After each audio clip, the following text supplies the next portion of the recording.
They're made out of meat. Meat? Meat. They're made out of meat. Meat? There's no doubt about it. We picked up several, probed them all the way through. They're completely meat. But what about the messages and the signals from the stars? They use the radio signals to talk, but the signals don't come from them. They come from machines. Well, who made the machines? That's who we want to speak to. They made the machines. That's what I'm trying to tell you. Meat made the machines. You're asking me to believe in sentient meat. I'm not asking you, I'm telling you. These creatures are the only sentient beings in the entire sector, and they are made out of meat.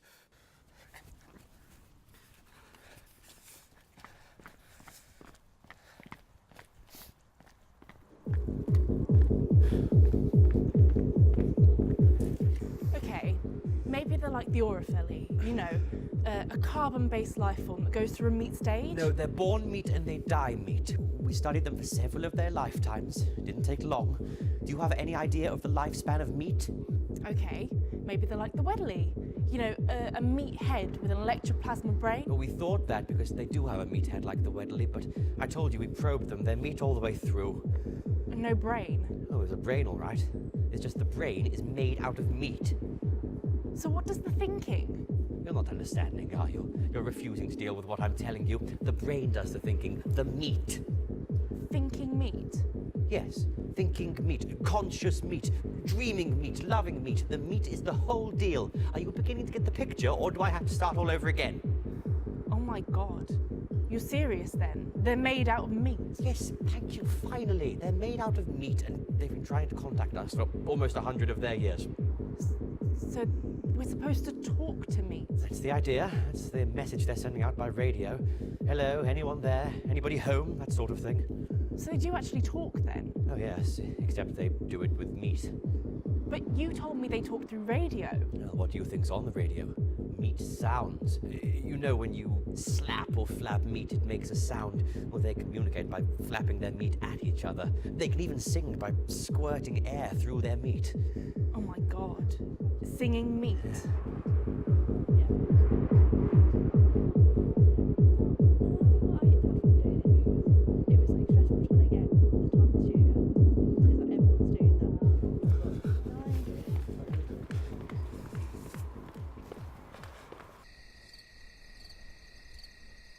So, what does this meat want?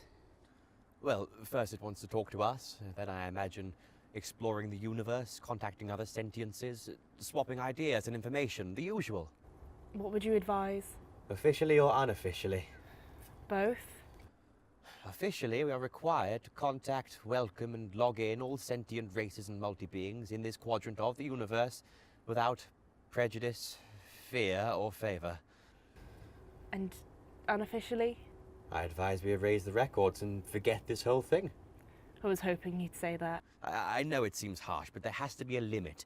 I mean, do we really want to make contact with meat? Oh, I agree, but will it work? I mean, how many planets are we dealing with? Oh, just one. They can travel to other planets in special meat containers, but they can't live on them. And being meat, they can only travel in sea space, which limits them to the speed of light, and means the chances of them ever making contact with us are pretty slim, infinitesimal, in fact. So we just pretend no one's home in the universe? That's it. Cruel, but you said it yourself. Who wants to meet meat? What about the ones you probed? Will they remember anything? No, they'll be considered crackheads if they do. We went into their brains and smoothed out the meat, so we're just a dream to them. A dream to meet. How strangely appropriate. And we mark the entire sector unoccupied. Good. Case closed. So, is there anything else? Anything interesting on this side of the galaxy? Yes, a rather shy but sweet hydrogen core cluster intelligence in a Class 9 star in the G445 sector. They got in contact a couple of galactic rotations ago and they want to be friendly again. They always come around. Yes, and why not? Can you imagine how unbearably, unutterably cold the universe would seem if one were all alone?